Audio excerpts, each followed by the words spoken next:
works. It just says I have no SIM card and I can only get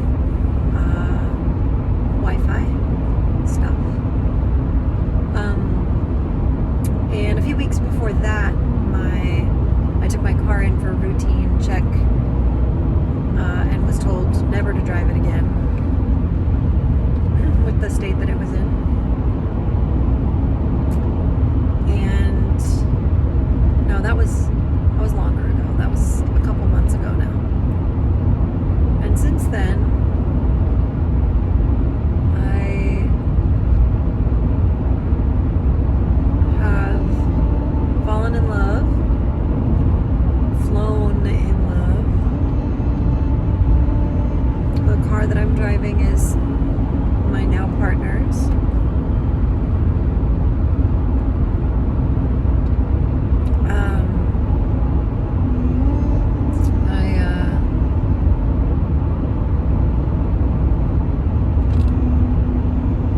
Found new housing in a matter of a week. Signed the new lease today. And the housing is ideal. It's perfect in ways that both challenge me and invite me to my authenticity and to my truth in ways that I wouldn't have otherwise chosen.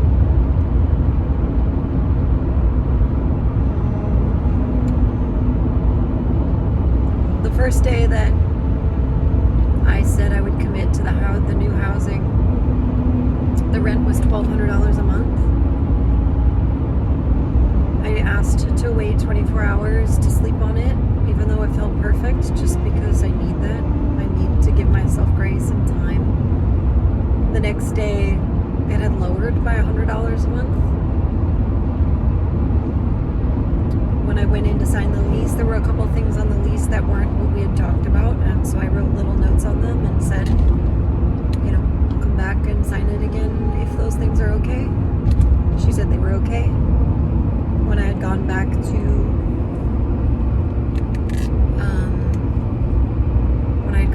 sign it again today, this morning, the security deposit had gone down by more than half.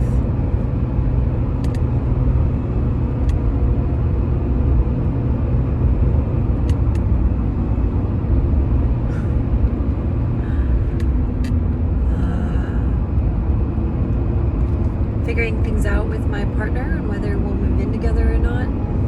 This place is affordable for me. If not, if he does move in, we are back at the affordable rent that he and I have both been paying for the last year. That is, astronomically, miraculously low. His is for a room and a house, but on this beautiful 10-acre property, and mine has been for this incredible little tree house, but with the caveat of being full of a lot of somebody else's stuff. And now I get to nest my own with my honey. And my cats are welcome. More than welcome. My landlady is excited about my cats. I'm absolutely floored. I'm on the ground. I'm on the ground. With gratitude and amazement. All the other places I'd contacted, all the other places I'd reached out to, didn't get back to me. Didn't get a single tour. I thought this was just gonna be a battle. I thought I would need to like this is me stepping into trust and abundance, and I will have to prove myself, and I will have to say no to some things, and yes to I don't have to do shit except be curious and open and listen and be myself and honor my limits. And so I spent the weekend packing while playing Magic with my honey while he went through understandable stresses of the level of commitment that our relationship is reaching, and he's still got his place, so we have time to feel out if moving in together is right. And outside of our smoke and ash from other things, it feels right. But we still get to take our time. We still get to be graceful in ways we didn't get to be graceful in the past. Even if this is exactly the relationship that we've been both wanting for our lives. So that's pretty incredible.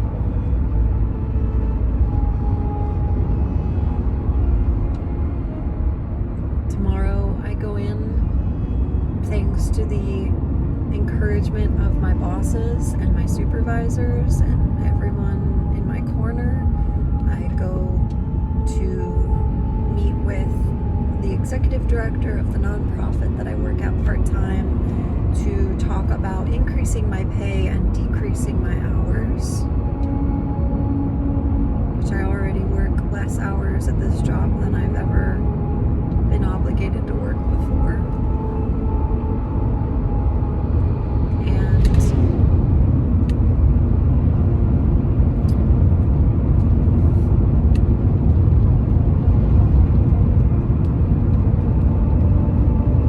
my private practice is going strong. I'm making enough money with the clients that I see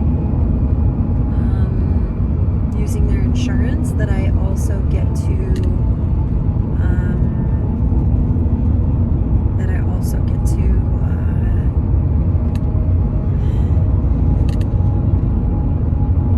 see 4 clients on a sliding scale. 1 who pays nothing, 2 who pay 20, and another who just pays what they can, which can range anywhere from $20 to $80 a session. And money is just flowing in. I mean, everything with the housing, but also now I posted this motorcycle that was a gift from an ex up on the Craigslist, and I've gotten many offers, but then one of my clients wants to buy it and is going to be able to buy it for full price. We'll just take our time with the payments. I posted my broken down car, and that is getting a bunch of attention.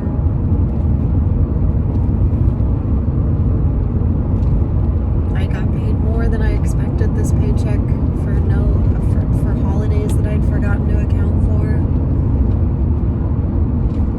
I don't work Mondays, which is such a gift. I think in our collective unconscious, we don't like Mondays. People are stressed out on Mondays. They're hard. We don't get enough of a weekend. Mondays are tough.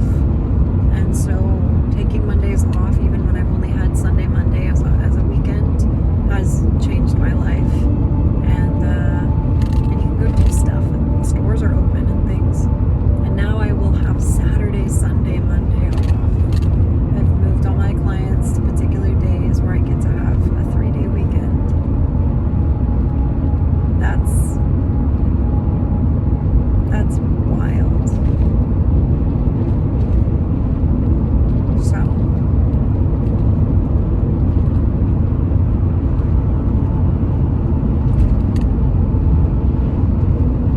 with that in mind,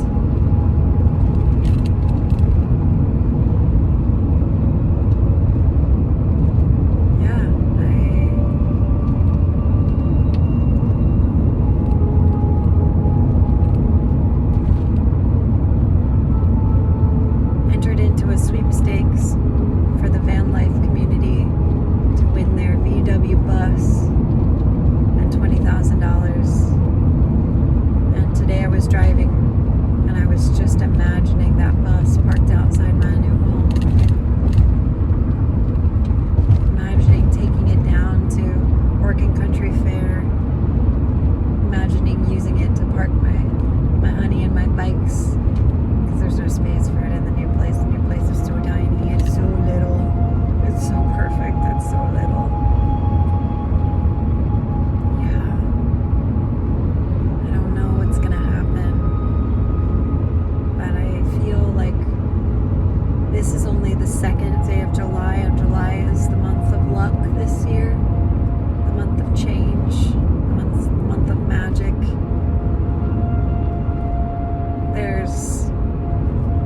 There is true magic afoot, life-changing magic.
Vietnam style pretzels, which like that's the greatest addiction I've ever had. And I've had a lot of addictions, but my goodness, those pretzels.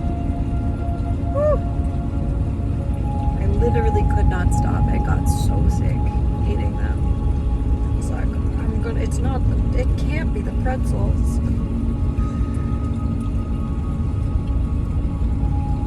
So now, having eaten a little bag of those, because I had a client just open the bag in front of me, eat one, and then just put it on the counter, and it was like, I'm not going to pass this test. Are you kidding me? You set those on the kid leaves, and that's just sitting there, and I'm going to not eat them? So I ate them.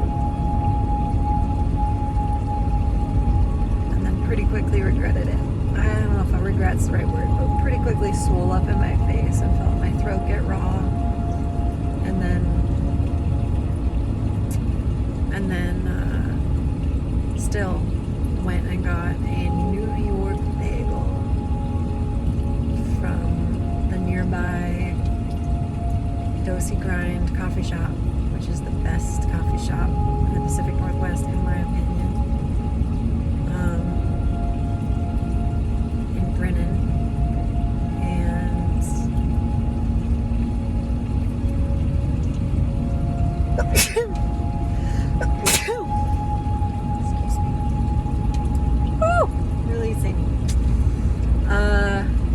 got a chai and a New York Bailey bagel,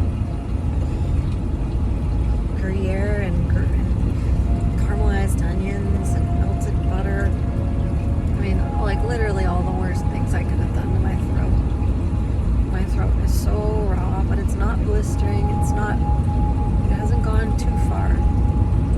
And now my throat is unlocked to talk. Strange thing. There really is no good or bad.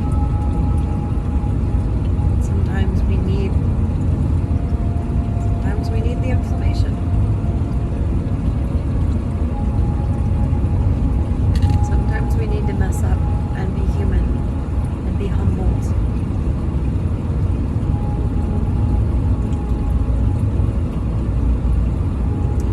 And this was the gentlest I've ever been with myself in a drop, in a Icarus, like everything's fine, it's everybody else's fault, I didn't do anything wrong, and then like the awareness hits, like, ooh. And then once my brain is willing to like see this potential, all of a sudden it's like collapsing under the weight of all of the awareness that's flying in, because I was refusing to look at life with this option. So then you get all this evidence, and it's so intense, and yeah. And I was with my honey, and we were playing Magic the Gathering at night, and had a little microdose of mushies, and it just,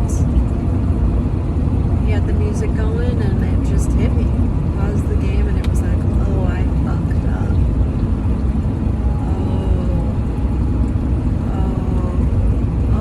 I fucked up. Oof. Okay. Now what? Yeah. Pretty soon after that, found the new housing. Pretty soon after that, when I looked at it, pretty soon after that, set boundaries.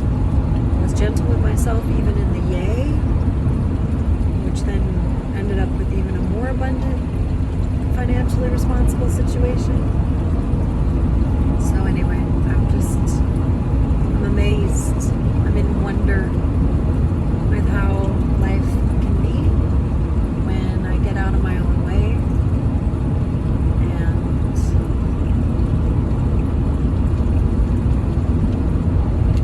And I can tell a million stories of how I've manifested absolute shit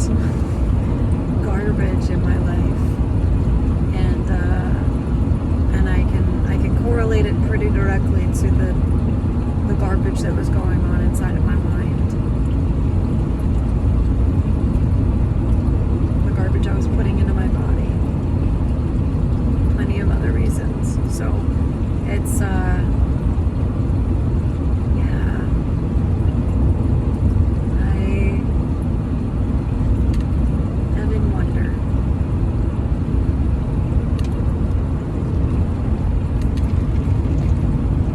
Rebecca at the Dosey Grind.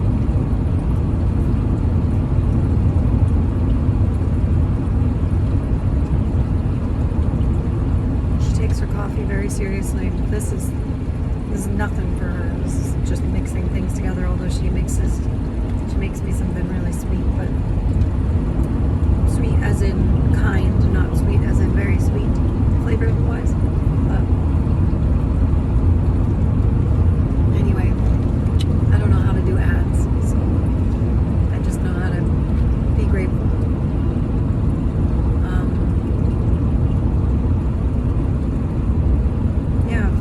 Something else.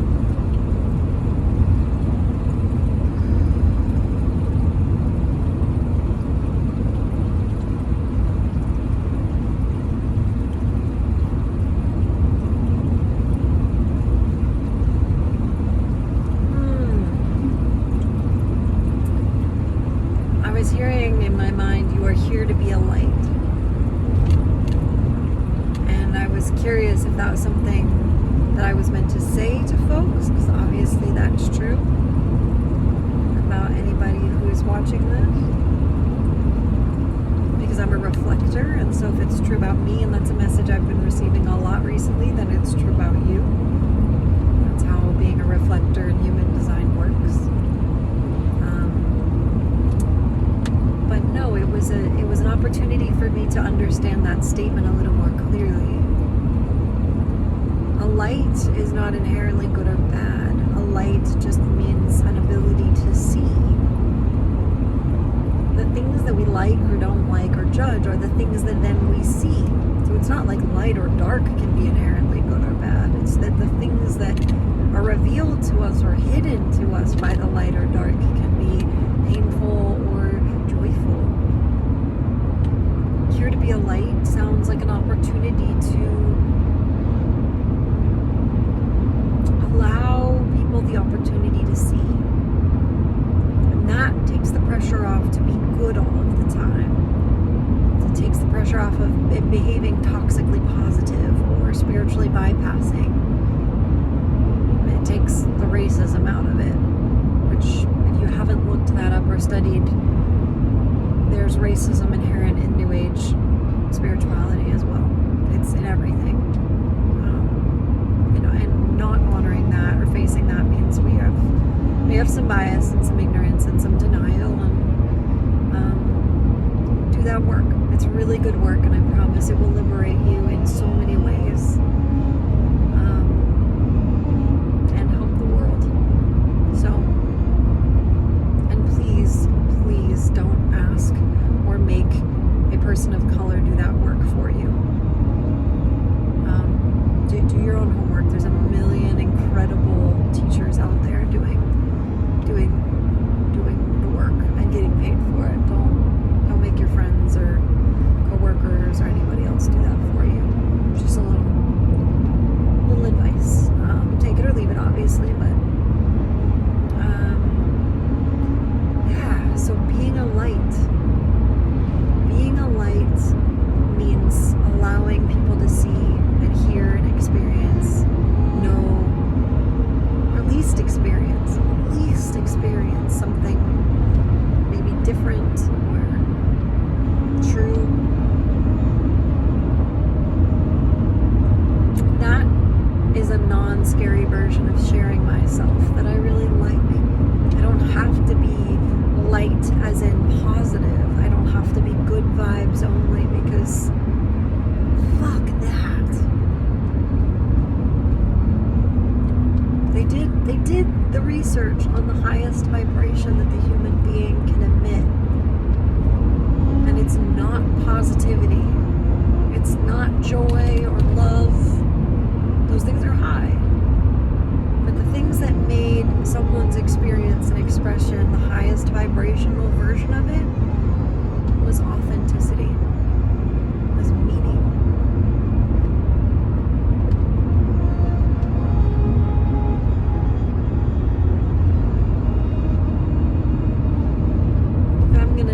If I'm gonna shine my light, that's all it is. I'm just gonna be authentic.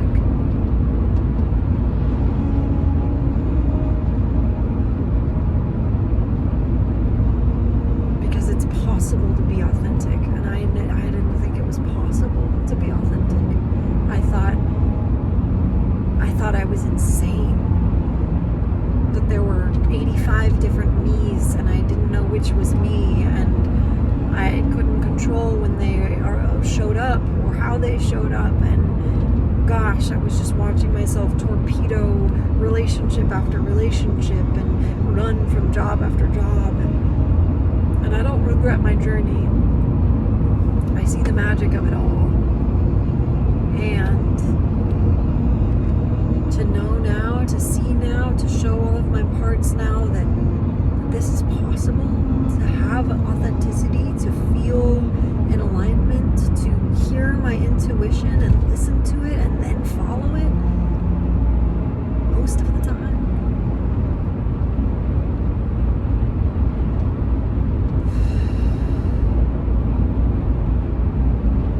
I didn't know this was possible. I didn't know it was possible for me. When I saw people that were being this way, I thought they were just like that, and that I was just like this. I didn't realize that it took work. It took awareness and curiosity and perseverance. So, practicing cultivating trust in my mind, which induces peace in my heart, which creates in my body.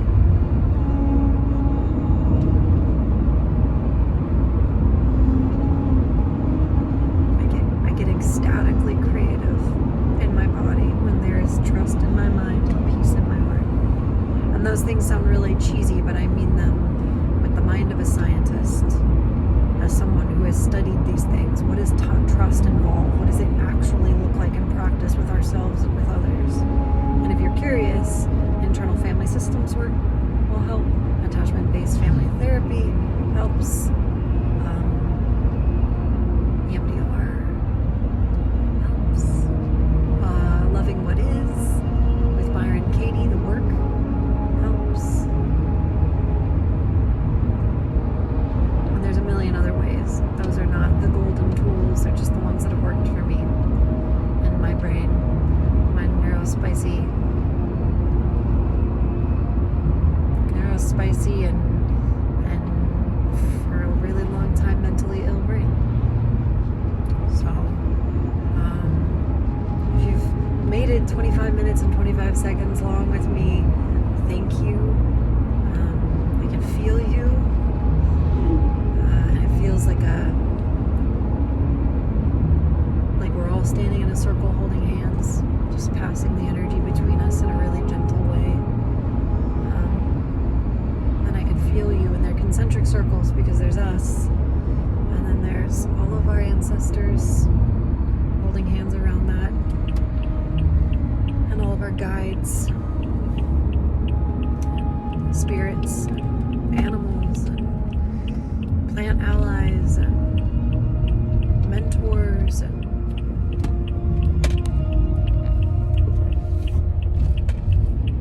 we are deeply, deeply connected, never, never alone. And the other concentric circle is going inward as all of our parts, all of our protectors, all of our managers, all of our exiles, the little children in the center.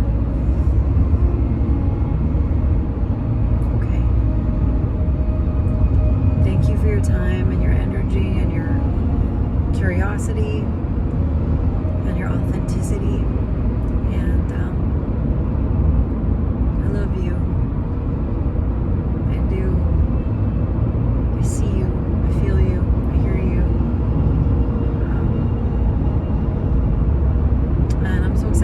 documenting this journey, see what happens. What comes next? I don't know. I have no idea.